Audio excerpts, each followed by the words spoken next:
On today's Chasing the Game, we talk with Toledo men's basketball head coach Tod Kowalczyk. We talk about everything from the season, the landscape of college basketball, to family, and why he wants to stay in Toledo. Chasing the Game starts right now.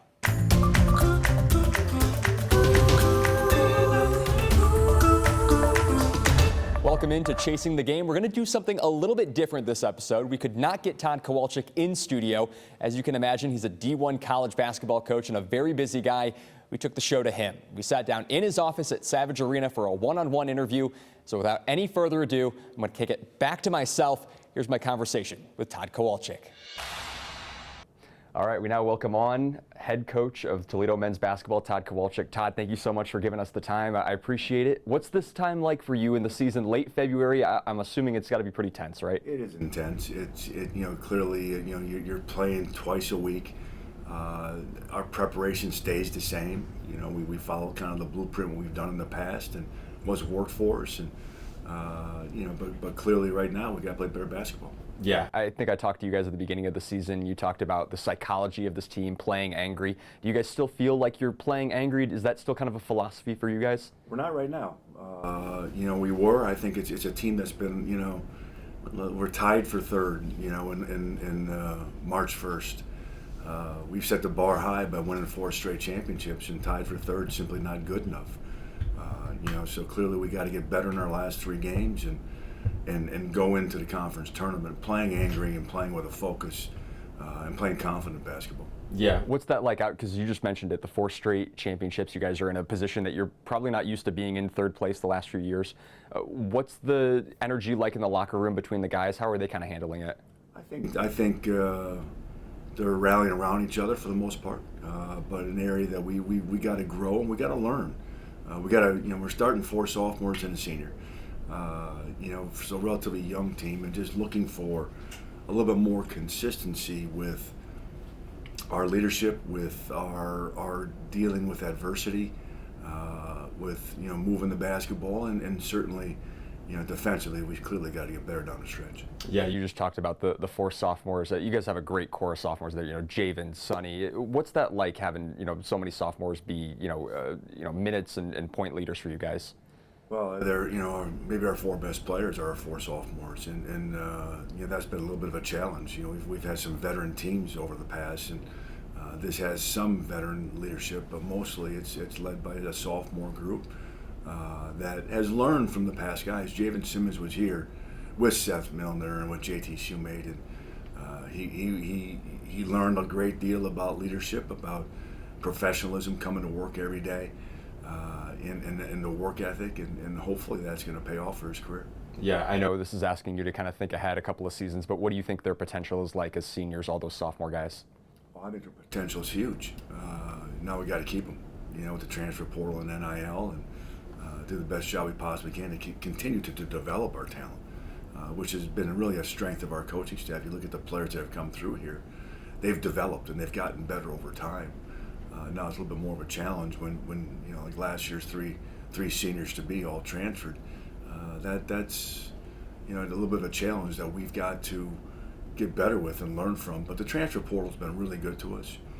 This year, not so much, but we'll learn from the reasons why and adjust and make some improvements. So what is that challenge like at the NIL, transfer portal, all this stuff that affects guys so much? You said it's been good to you. You've gotten some good players. You've also lost some guys. What's that like trying to retain guys and try to bring in guys and be so focused on the transfer portal in a way that it wasn't years ago? Well, I think the thing that I'm most proud of, with this program over time is we've won and won consistently. I don't think the average fan or the average person really understands how hard it is to really win, and then to do it consistently year after year. Maybe one of the most difficult things in sport. But I think for us now, we got to adjust and adapt to the new changes and the new rules. And I still believe, though, that you can retain your guys. You can still do it with high character men. I think we have to look at it a little bit differently and make some where we erred this past year in the portal. We got to make some adjustments, and we need to go back to really having super skilled guys and really high character guys, and I think that's what you win with, and that over time, that's what our program has won with. Yeah. Do you fault guys for wanting to go to other programs and maybe if it's NIL money, if it's an opportunity, like do you kind of fault guys for wanting to, switch schools? No, I don't take it personal. My coaching staff has really tried to help me adjust to it. And if you can have a really good player like Ray J. Dennis for 2 years, be thankful. Ryan Rollins, 2 years, went to the NBA. Be thankful. In this day and age, having a guy for 4 or 5 years, that might be difficult in the future. It doesn't mean it can't be done. There are some outliers, and there are some guys that believe in loyalty and want to graduate. And no one's talking about graduation rates in this day and age, which they need to, because really this is about a lot of things. But our players leaving here well prepared for future success. But the transfer portal, we lost 3 guys: Raheem Moss, Dante Maddox, Tyler Cochran. All 3 of them are not having great experiences, and have hurt themselves big. Now they got a pretty good chunk of change, so good for them, well deserved. But in big picture, now going overseas professionally, they may have lost money in the big picture. And that's something that guys need to look at, not just instant gratification, but over time, where is these decisions going to help my career 10 years from now? And I think the answer for that, maybe just to stay at Toledo and get better and win championships. Yeah, Tony Bennett has left the sport. Jim Larrañaga has left the sport. Where do you kind of see this affecting coaching? If you see guys like that leaving the sport, how bad can this be for the sport if guys like that are leaving, because of NIL? Some people don't enjoy it. I still love it. I still love going to work and getting guys better and trying to cultivate relationships and recruiting. I hope those relationships pay off, and that it's not just a transactional what you can pay. In some cases it is going to be, but those are the kind of guys that I'm not sure that we can win with at a consistent level here at Toledo anyways. We need guys that really want to be in this community, want to wear Toledo on the front of their jersey and play for this great community, because our fan base has been fantastic. Yeah, you've been here a long time in Toledo, 15 years. What's that been like, living in the Toledo community? What is it to you? I think if you talk to anybody that came from the outside, will tell you that this community sucks you in. Never in my wildest dreams, 15 years ago I thought I'd be here for 15 years and absolutely love it. And we've had some opportunities maybe to look elsewhere and decided not to. No matter what, I'm going to retire in Toledo, and this is where I want to live. This is where my friends are. This is where we raised our family. My wife loves Toledo. She loves living where we're at, and she's involved in the community, giving back to the community, and I'm just proud of her for that. Yeah. The fact that you say you want to retire in Toledo, how does it compare to some of these other? I mean, you were in Green Bay for a little bit. You were in Minnesota. Like, is Toledo a special place to you than maybe some of these other college towns or some of these other? Is it different? It is different, and I think it's different because of the people. It's different because of the location. I mean, you got the Detroit airport 45 minutes away. It's a metropolitan area of over 600,000 people. There's a lot of action. There's a lot of things going on. There's a lot of diversity, a lot of culture, and it's got great school systems. I mean, it's got great high school basketball. I mean, my son's a high school player at St. John's, and my daughter's a volleyball player at Ottawa Hills. They're having great experiences in their youth.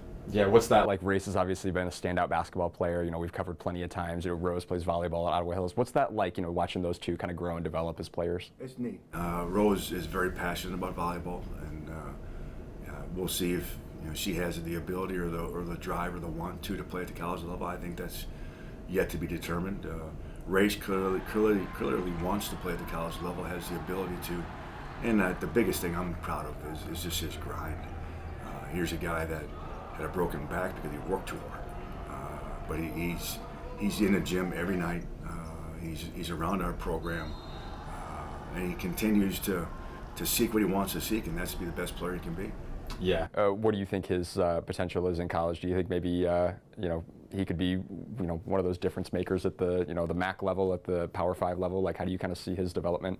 I think it's a really big spring and summer for him because he did have a fractured back last year, so a lot of colleges didn't see him. He does have a lot of schools recruiting him, but he's got to have a good spring and summer to determine what level he's at. But I'd be very confident, safe to say, he'd be a really good player at the MAC. There's no question about that. And play in the Big Ten, other places. I really don't know, to be honest with you. And, that's really going to be up to him and how hard he works this spring and summer and how well he plays. Yeah, you were at Green Bay before Toledo. You were there for a couple of years. What's it like trying to turn around a program like that? Well, we inherited a rebuilding job at Green Bay. A little bit different rebuilding job than we had here. We didn't, at Green Bay we had really good guys that just weren't talented enough, but they bought in, and we quickly surrounded around some talented guys and quickly turned that program around to the point we were top 3 of that league for 7 straight years. Toledo was a little bit more of an issue and a problem. We had academic issues, we had character issues, we were the most, people forget, I think, that we were the most penalized team in college athletics my first 3 years here, of things that we inherited. But we turned it around, and we did it the right way with guys that graduated, that were involved in the community, that graduated, and were really good players. You look at somebody from the Ryan Rounds and the Seth Millers and JT Shoemates and the Ray J. Dennises, and going back even further, Ryan Pearson and Justin Drummond and Juice Brown and Spencer Littleson, Marion Jackson. Those guys were all tremendous players at this program. And I'm proud of them. I still am very close to them all, and just proud of what they've become after they left here. I think you touched on something. People forget that you guys were like 4-28 in your first season here. What was that like those early years, just trying to build up a program? We were 4-28, and I don't know how we won 4 games with that team. We shouldn't have. I mean, our talent level, everything was not, and that was before the transfer portal. So you had to do it the old-fashioned way, and that's roll your sleeves up and put your work boots on and work. Now you can just go in the transfer portal sometimes, but but we did it with skilled guys. In the last recruiting class, maybe we got away from that. That's something I need to really look at. We got to get more skill in this program and shoot the ball better. Because right now we aren't playing the way we'd like to play, and that ball is just not moving. We got to get back to over the last 5 years. We're number 2 in the entire country in offensive efficiency. This year, we're not even close to it. We got to get back to doing what we do. Yeah. Doug Gottlieb is someone who's taken over the Green Bay program now. Can you imagine doing as much media as he does? I mean, you do plenty of media, but the fact that he's doing like a national radio show and trying to run a program like Green Bay, could you have imagined when you were at Green Bay that you would do something like that? Yeah, I don't know Doug. I've never met him. I know that community is awesome and supports the program, and I hope they continue to, but right now, obviously, the program is, at the bottom it's ever been. Is that because he's working 2 jobs? I'm not there every day. I do know that, how hard it is to work in the media. I know how hard it is to work in coaching, and to do both at the same time. I'm not sure it's doable or possible. Know that you were going to be a coach? Was that something that you kind of decided on when you were playing, that you knew eventually you were going to get into coaching? I did. I always knew. My dad was a high school basketball coach, and I knew at a young age that I wanted to be a college basketball coach, and that's really why I went to the University of Minnesota Duluth. I didn't go there because of the weather. It was unbelievably poor weather. It was cold, but the head coach there, Dale Race, mentored me and helped me get into the profession. That's why my son is named Race. Yeah. And so what's that kind of development been like for you as a coach? How have you kind of seen yourself grow since that time at Duluth? I've been fortunate enough to be around some really good people. Had a great experience at St. Anselm's College, a little small liberal arts school in Manchester, New Hampshire, working for a guy named Keith Dixon. And had a chance to go and be part of Marquette's great resurgence with Dwayne Wade and have a chance to coach him. And because of Dwayne Wade, I got an opportunity. I was an assistant coach for 14 years. That's a long time.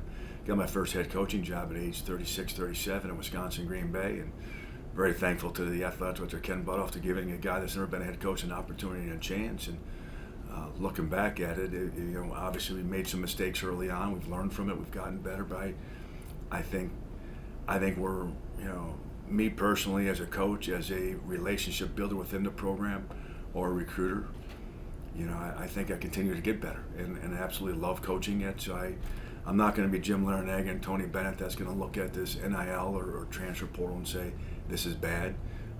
It's not bad. It's just different, and we need to adjust to it and adapt to it. I'm happy that the players can profit from their name, image, and likeness. I just wish we'd had some type of central leader in college athletics or college basketball commissioner, maybe it's Tony Bennett, where we can have some parameters, salary caps or more rules, because right now we're the only sport that has none of that. The NFL, the NBA, they have salary caps, they have contracts, and now we have none of that. It's kind of crazy, to be honest with you. Yeah. You touched on something earlier, Tom Crean, Marquette, Dwayne Wade. What was that like coaching under him, coaching with Dwayne Wade? Could you tell right away that he was different, Dwayne? Yeah, well, the first question, working for Tom Crean was awesome. I thought I was prepared to be a head coach. Before I went there, I wasn't. His preparation and his detail was phenomenal. And then coaching Dwayne Wade, I tell people all the time, he was, yes, we knew after the first month of practice that he wouldn't be staying for 4 years. Did we know he'd be arguably a top 5 two-guard in the history of the game and a Hall of Famer? Absolutely not. We had no idea that he was going to be that good. Just got lucky in recruiting. We beat Illinois State for him. DePaul didn't want him. Illinois didn't want him. And his best attribute was he was blessed with a lot of ability, but an unbelievable ability to not only accept criticism, but to seek it out. He didn't want, myself as an assistant or Tom Crean telling him, hey, you're really good at this, or this is what you did well in this game. He wanted to know after the game or after practice, hey, what can I improve upon, and where were my flaws? And then the next day, let's go attack those. And unbelievably competitive. He had a drive to win at the young age. I wouldn't say he was the best practice player at times, but without question, the most competitive guy on the floor, without question. Yeah. Jordan Love, someone who played under you, what was that like, him being an assistant, from a player, graduate assistant? Like, what's it been like kind of mentoring him and him being on the staff? Well, when I recruited Jordan, he really wanted to be a college basketball coach. And I told him, hey, if you come play for me, I'll help you. And he kept his word by being a really good teammate, by being a great representative of this university. And I kept my word by helping him and hiring him. And he's been great for us. He's our offensive coordinator. He's done a really good job with that, but he's grown in every possible way. Yeah. You have a nephew that plays at Duke. What's that like? I'm sure he's enjoying playing with Cooper Flagg. What's that like? Does he tell you anything? Yeah, first of all, he loves playing with Cooper Flagg. He loves Duke. He's had an unbelievable experience. Con Knipple's his name. Yeah. He's projected to be a lottery pick, and I don't know what his intentions are. To be honest, I really don't talk to him about that. I do watch him quite a bit, and he's special. He's different. He's got a great work ethic, got a great pace to his game. He's just so strong and physical for the guard position. I wish he played at Toledo. Yeah. I guess I'll kind of leave you on this. Like you said earlier, you've had plenty of opportunities. You could have gone somewhere else. You chose to be in Toledo. What is kind of your personal philosophy about life that keeps you in Toledo? Is it that family is so important to you, that your wife loves it here, that you like being here, that this is kind of the place where you want to retire? Like, kind of talk to me more about that. I think it's, and I know it's a cliche, but it's a sense of community. I've had a chance to work for some great administrators here. Brian Blair's doing a great job. Michael Bryan hired me. Lloyd Jacobs was phenomenal. Sharon Gaber. Matt Schroeder is one of the best I've ever been around. So I've been very, very blessed in that regard. But I think just it's also the friends you develop over time. And some of those friends were donors to the University of the athletic department, or the men's basketball in particular. I don't look at them as donors. Those are my best friends and guys that I do things with socially, Julie and I, and we love living here. We the fact that we had a chance to send our kids to the same school, that's pretty special in coaching. Yeah. All right. Awesome. Tod Kowalczyk. Tod, thank you so much. I appreciate it. Thank you. Absolutely. All right, that's going to do it for our conversation with Tod Kowalczyk. Be sure to watch our other episodes of Chasing the Game on WTOL 11 Plus app and YouTube. We are now on Spotify too, so if you want the audio-only versions of these episodes, you can check them all out on Spotify. We'll see you guys next time.